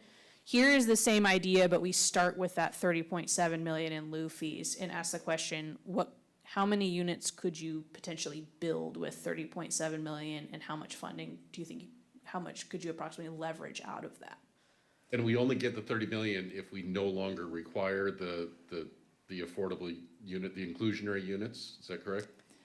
The 30.7 is based on a set of in lieu fee assumptions. So essentially, if with an inclusionary zoning program that includes an in lieu fee option, so developers could pay towards affordable housing rather than performing. So I guess the rationale for doing the fee rather than just requiring more units is that we believe when we take the cash, we can leverage it, correct? And address units under 30%, because we've now shown a couple different ways that they're not being produced by inclusionary zoning and traditional strategies. So we're going to need cash and partnerships and all the other list of things we've been rattling off to close that gap. So, and last question, then I'll shut up for a minute. The potential leverage funding of 102 million here, I had thought that was primarily what we would get through Arch or state or federal money, and yet we're saying the 173 million could potentially be filled with Arch or other affordable or grants. So are we double counting? It's not a double count, because what we're saying here is if you were to give Arch 30.7 million, they could go and get a better loan. They can go and get a loan through their means to be able to stretch that money. So partnerships with Arch and other affordable housing providers, one way you can support that is with in lieu fees, but there's other opportunities to work with them beyond that in lieu fee. I think what the punchline here is under the scenario, so, and just to be clear, council, we started back on ground zero, and we've introduced a compliance strategy now. And so where this upzone gets us is still having to close the gap of 173 million. And I'm not sitting here today as your city manager telling you that we've solved for that. But this is what the analysis, the data set is yielding on our first pass. Okay. Deputy Mayor Becker. Well, there's a lot of data in this slides tonight, and before I forget, I just want to say thank you to staff for putting, like, I can only imagine how much time this has taken and how much work you have put in, and thank you for everything that you have done to get us to this point. I have a question about the upzone, which is mostly the two previous slides before this, but sort of related to here, which is that earlier in the deck, we showed a deficit of 6 units for 30 to 50 is really the only, I mean, it appears that this is only solving for those 6 units. And so I'm trying to understand, is that all we're getting? Or, I mean, I think that we're probably also increasing our fee in lieu that we're getting ultimately. So I'm just trying to understand what we're getting from the upzone other than just the 6 units. The majority of it is gonna be driving at that fee in lieu of, right? Because that wasn't included earlier in the presentation. So now that's being introduced, again, as part of the compliance strategy here. So the upzone is gonna cover our 30% AMI and above needs for affordable housing, but then it's also gonna start generating the fee in lieu of as well. Okay. Yeah. Thank you. And Jeff, I know we built this scenario so that we could take the analysis all the way to this step. As the council starts to wrestle with this, are there other upzone scenarios that we might want to consider, they might want to consider that we'd be bringing forward later? Or how will that conversation play out? There certainly could be. I think what we're doing here is we're providing you a baseline to get from A to B. And if there's spot discussions, not spot zoning, because that would be illegal, but if there's specific discussions that come up on this journey here over the next number of months that there's opportunities to discuss, we'll certainly do that, so. Okay. Thank you. Councilmember Weinberg. So,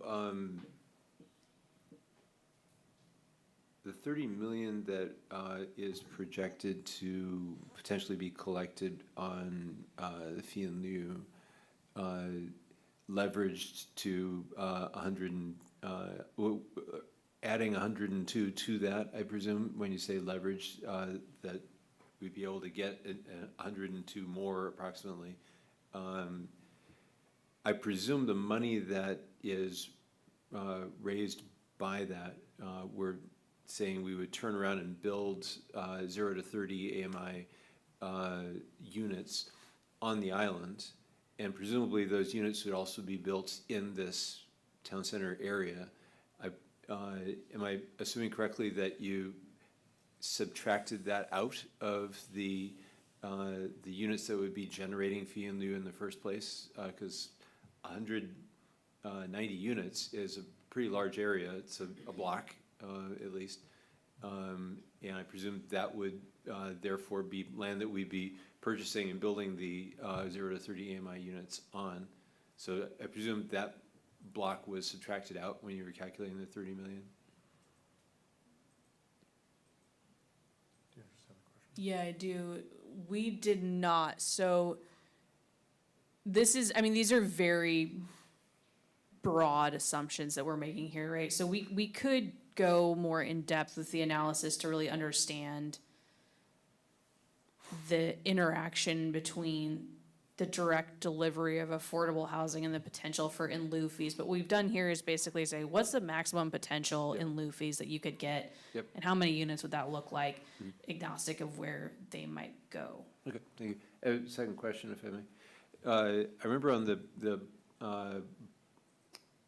the distribution chart you were showing us before, comparing the high-rise, low-rise, mid-rise, and I remember the high-rise being kind of an outlier in that it doesn't contribute as much to affordable housing.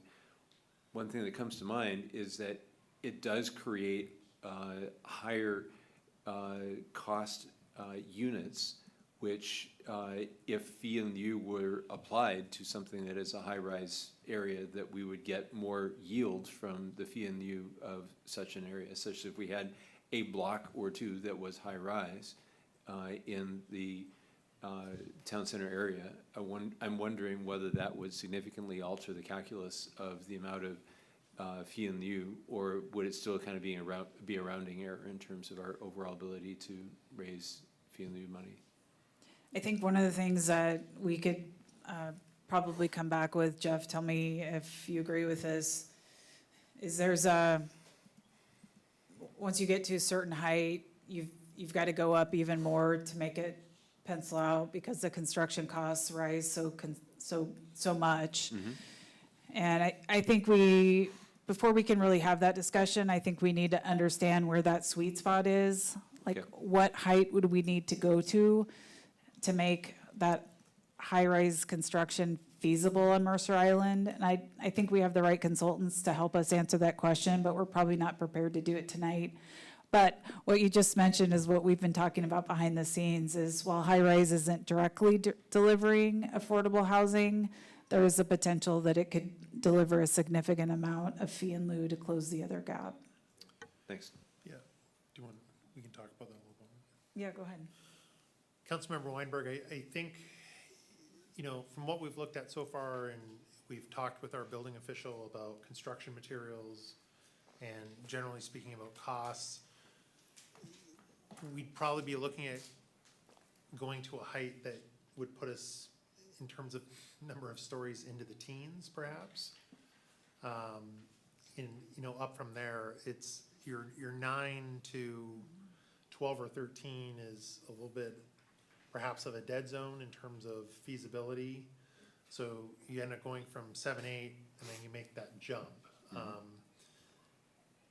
That is getting into a brand new conversation with the council and the community, you know. Understood. Yeah, that comes with its own sets of pros and cons, I suppose. Yeah. Do we have any more slides in this deck? 3. 3. Shall we keep going? Yeah. We're almost We're there. gonna wrap up here. So, next steps and recommendations. Next steps, assuming that, we end tonight's session, generally in, alliance with the recommendations that are in the packet with the agenda bill. We'd schedule a community information session, looking probably right around the end of February or beginning of March. We'd open up the public feedback period on the draft station area planning boundary that we've discussed here tonight. And we would come back at your March 17th meeting to, again, deliver the results of the public feedback that we received. And then look on March 17th for the council to lock in a boundary so that we can complete the rest of this compliance work. Very quickly, beyond March 17th, we'll be back to council a couple more times, I expect, and we'll be adding some refinement to the overall compliance strategy to talk with you about and get your direction on. The Planning Commission will have to do their body of work for this, which is legislative review and a public hearing, at least one public hearing. And then as part of the legislative process, we'll be back to council in June and July, let's say, for final review and adoption of the different comprehensive plan amendments and development code amendments that will need to take place. As Kim reminds us frequently, our growth board order deadline is July 31st. And then we currently have a date of September 15th, I believe, is hidden behind the caption, with reappearing in front of the board to explain our work that the city has done to comply with the order. Next slide.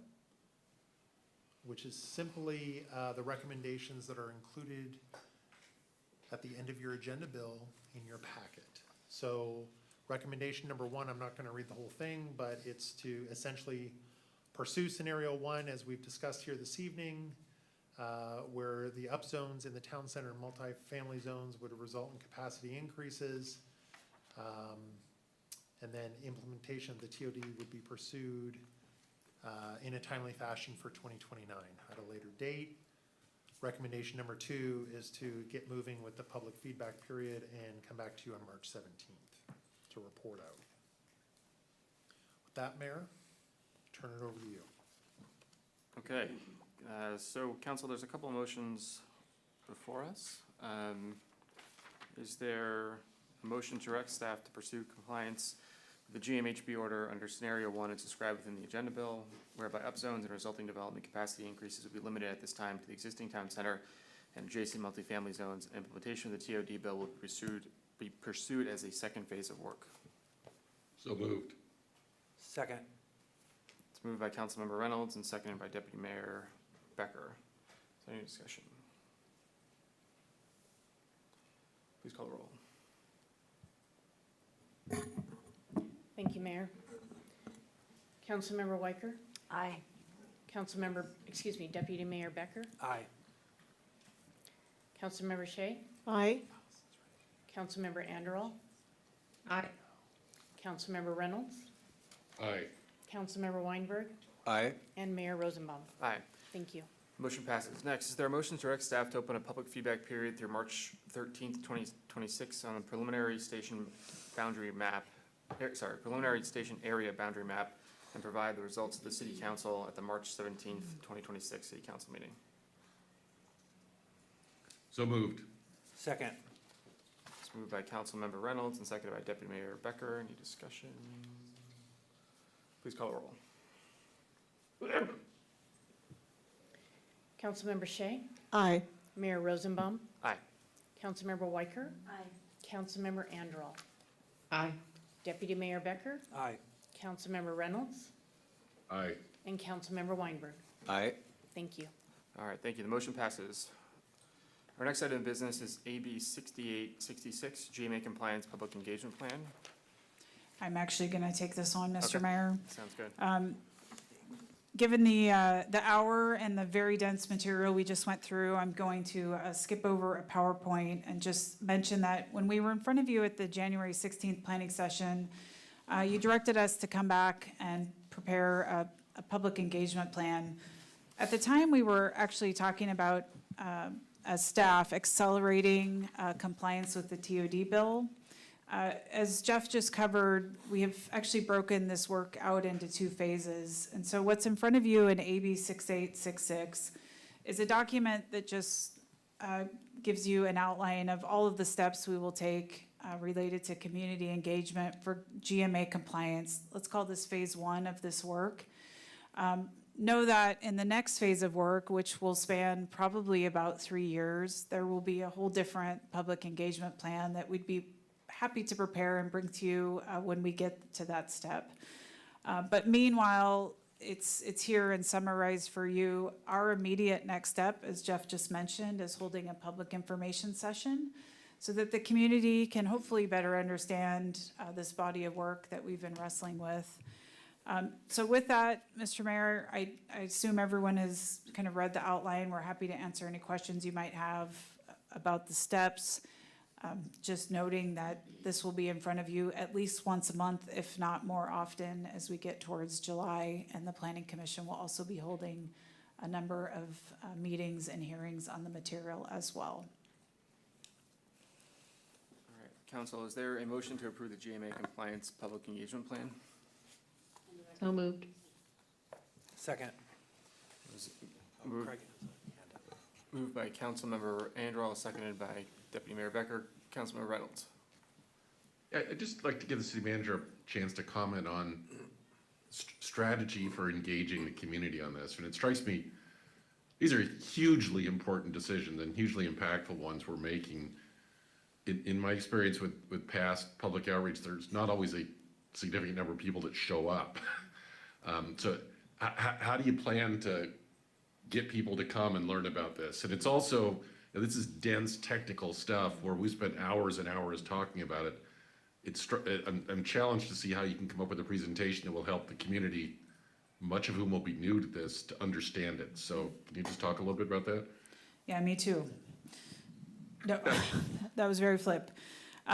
Look, I'll be honest, we've had some questions already coming in from community members. And I think one of the things that Jeff and I need to do at this first information is go back 2 or 3 steps and set the table for what happened.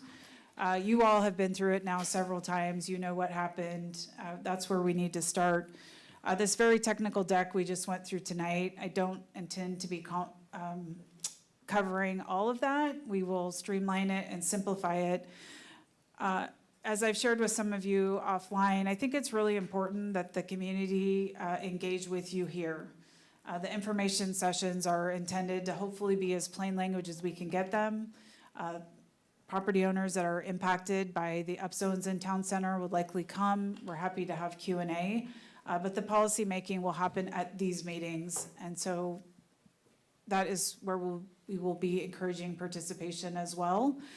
This isn't a very, we will do our best to get people there. I think we'll attract the folks that are impacted and interested, but I'm under no illusion that we're going to have thousands of people swarming our information session. We will record it, so it will be available for anyone else that would like to watch it at a later time. Okay, thank you. Anybody else? Okay. Please call the roll. Councilmember Anderl, Aye. Councilmember Reynolds, Aye. Councilmember Weinberg, Aye. Mayor Rosenbaum, Aye. Deputy Mayor Becker, Aye. Councilmember Shea, Aye. and Councilmember Weicker. Motion passes. Thank you. All right, our next item of business is AB 6871, legislative review alternatives to help city meet GMHB order compliance deadline. Ordinance number 26C -03, first reading. We welcome City Manager Jesse Bond. It's me again. Everyone's running away now. Council, similar to the last agenda bill, I'm going to assume that you've had a chance to take a look at the materials. I'm not going to torture you with a long slide deck. The history of this item is similar to the last one. At the planning session in January, you asked me to take a look at opportunities to streamline this work, knowing that the July deadline is looming and we have a lot of tasks in front of us. So I was able to work with legal counsel. Kim Pratt is still with me up here. Thank you, Kim, for hanging out. To present some opportunities where we may be able to shave time. Just quickly, as a city council, one alternative you may consider is conducting the duties of a planning agency prescribed in state law and assigning that to a committee of yourself. That would be an alternative to having your planning commission conduct this work. The way that would save time is you would simply convene a committee that would likely meet on the same evenings as your council. A subset of your body would be considering the same work, and it would be a little more efficient. But you have a planning commission who is also standing at the ready to take this on. And so if that feels like something that we don't want to do yet, my alternative number 2 was simply that we will be very crisp when we are handing off items, of which there will be many, to the Planning Commission related to the Growth Management Hearing Board compliance. And when I say crisp, I mean specific deadlines, tasks, and parameters so that they are turning around their review in a timely manner so that we can meet our July deadline. I anticipate that would probably be like 45-day turn times. Some of these hearings require noticing. So that was alternative number 2. Alternative 1, have a council subcommittee take over the role of the Planning Commission in the interim. 2 is just really crisp and tight handoff deadlines. And number 3, alternative number 3 relates to a different work item that is going to be landing at the same time as all of this work. We know the city has received a site-specific rezone to be processed likely in the next several months. That is a significant body of work for both the council and the Planning Commission. And so what I've recommended as I was working with Kim on this analysis is that you consider lightening that anticipated workload of the Planning Commission and assigning those duties, the site-specific rezone, to a hearing examiner. This is something that I have raised previously with the council and a change that we did not make, but I do feel that it would be appropriate to consider that now. I'm happy to talk a little bit more about any one of those alternatives. If alternative number 3 is something you wish to consider, legal counsel did prepare an ordinance for first reading, and it's included as Exhibit 1 to the packet. Council Member Weicker. So, could you talk about the timeline, Jesse, between option 2 and option 1? So the crisp and the quick turnaround, and like, we only have till July. So can you talk about how much time we'll give number 2 before we go to number 1, depending on how things go? Oh, I see what you're saying, like if we get hung up. Yeah, council, this is just, and we have an upcoming planning commission meeting, and certainly our staff will be staying well connected to the planning commission so that they understand the magnitude and timing of this work. I would expect that turn times are being met and that we're able to process the work timely based on your handoff directions. If we are running into problems, I'm not sure what those would be just yet, but if we can't get the material processed, I would be coming back to you and letting you know this, we have a problem of some sort, and then we can talk about solving it then. Kim is here tonight. She is the attorney representing us in front of the hearings board. There may be an opportunity to ask for an extension, but that extension, it may or may not be granted. It is not a guaranteed. And my position is that to get an extension of the work, we have to demonstrate that we have made meaningful progress. And part of the reason in that earlier agenda item, we were being very clear, like, you have a decision to make on March 17th around a station area boundary. We need you to make that so that we can continue the cascade of work, because turning around right away in April, you're gonna have immediate policy decisions to make. That will then be handed off to the Planning Commission to do their review. So it's all of us, staff meeting our deadlines, council meeting your deadlines, and Planning Commission meeting your deadlines. Follow-up. So if it's May, mid-May, going into June, and we're running behind, and we have to add more meetings or try a different process, like, I'm worried about July, honestly. I'm worried about July too. I will say, and another of my staff mentioned this earlier, I feel about 50-50 that July is reasonable at this point. Council, and for the record, we started working on this last fall. Much of the work hasn't come to you yet because we were working on this monstrous data set behind the scenes all the way through the end of 2025 and into early January. We have just now gotten to the data set, and we're starting to talk about the policies that now need to be implemented. I can tell you that we are all working in good faith right now. I have been sitting with all of you, meeting after meeting. You all are doing a great job keeping this moving. We have a record here that demonstrates we are working in good faith to comply. If it becomes unreachable to hit the July 31st deadline, we will ask Kim to pursue an extension. I just want to be very clear, otherwise she's going to throw an elbow at me right now. It is not guaranteed. And so we're going to do everything we can to get to July 31st. We may have something that interferes with that, like, something that needs to be reanalyzed, something legitimate, but let us not make just intentional delays part of that. That was a very long answer, sorry about that. Okay, would anyone like to make a motion?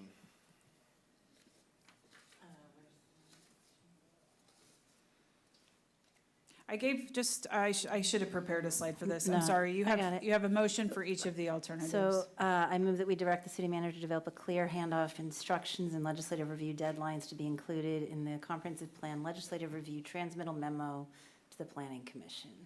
Second. Okay, moved by Councilmember Weicker, seconded by Deputy Mayor Becker. Any discussion? No. Please call the roll. Councilmember Reynolds, Aye. Mayor Rosenbaum, Aye. Councilmember Weicker, Aye. Councilmember Weinberg, Aye. Deputy Mayor Becker, Aye. Councilmember Shea, Aye. and Councilmember Anderl. Aye. Thank you. Motion passes. Are there any other motions? I move that we schedule ordinance number 26C-03 for second reading and adoption at the next possible city council meeting. Second. Moved by Councilmember Weicker, seconded by Deputy Mayor Becker. Please call the roll.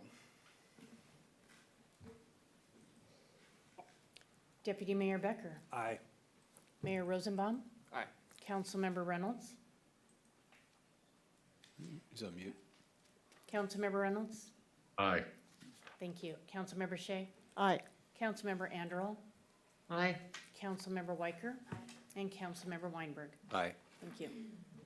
Okay, thank you. Motion passes. We now move to other business in the planning schedule, and welcome back Jesse Bond. I think it will be refreshing to hear me say I have no updates. Okay, council, is there a motion to excuse Councilmembers Anderall, Reynolds, and Weicker from the February 5th Joint City Council and MISD School Board meeting? So moved. Second. Moved by Deputy Mayor Becker, seconded by Councilmember Weinberg. Please call the roll. Councilmember Weinberg, Aye. Mayor Rosenbaum, Aye. Councilmember Weicker, Deputy Mayor Becker, Aye. Councilmember Shea, Aye. Councilmember Anderl, Aye. and Councilmember Reynolds. Aye. Thank you. Okay, any other absences coming up? Okay. Councilmember reports, Deputy Mayor Becker, Nothing to report. Councilmember Weicker. PIC had a meeting. Julie was there as an alternate. Thank you for being there. It was mostly preview of coming attractions and rules for engagement. And the Renton Airport Advisory Committee met, I think it was last Tuesday, and they're doing great work about trying to minimize noise and traffic impact by going over the East Channel.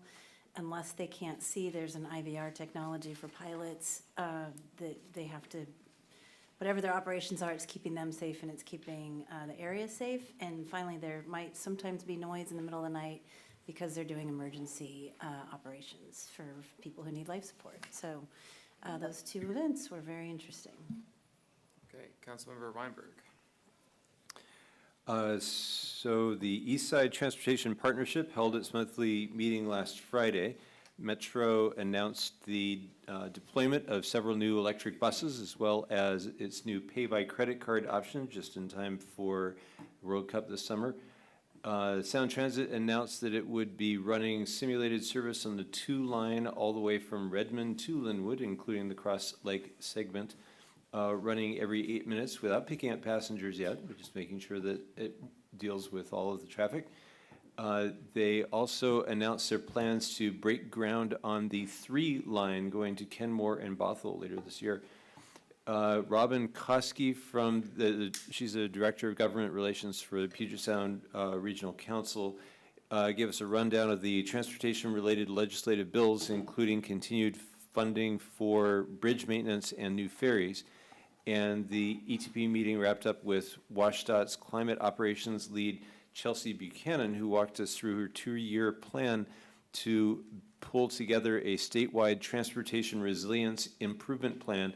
And it includes a climate impact vulnerability analysis for a wide variety of assets, roads, bridges, buildings, airports, railroads, and ferries. And it also attempts to prioritize transportation investments using a long list of factors. And my next open lunch is going to be at 12 p.m. this Saturday, the 21st, at Sushi Joa Restaurant. The address is 2717 78th Avenue Southeast. As always, everyone's welcome. It's an open agenda, news, sports, weather, humor, things about city business or legislature, whatever you like. All I ask is that everyone please show their respects to the chef by ordering some food and or beverage, and let me know if you're coming so I can reserve a large enough table. Councilmember Reynolds. Yeah, a couple of things. Off the Parks Commission at the last meeting, and it was quite an interesting meeting. They're working on the Dean's Children's Park plan, and Parks Commission usually reaches consensus very easily on things, and they're people with similar values and similar priorities and similar conclusions. This meeting was a little bit more contentious than most, and I think that the They're going to be working on a handoff memo on the plan to the council, but writing a handoff memo that everybody agrees on will be challenging. So we may have an interesting discussion ourselves about that coming up. Also want to just mention, you know, we've been seeing some ICE activity in the area. Wanted to encourage everybody in the community to be safe and watch out for each other. And I went back and looked today at our June 9th, I'm not sure if it was 2020 or 2021, I can't recall now, proclamation of a renewed commitment to diversity, equity, and inclusion. I just wanted to read part of it because I think it's very relevant.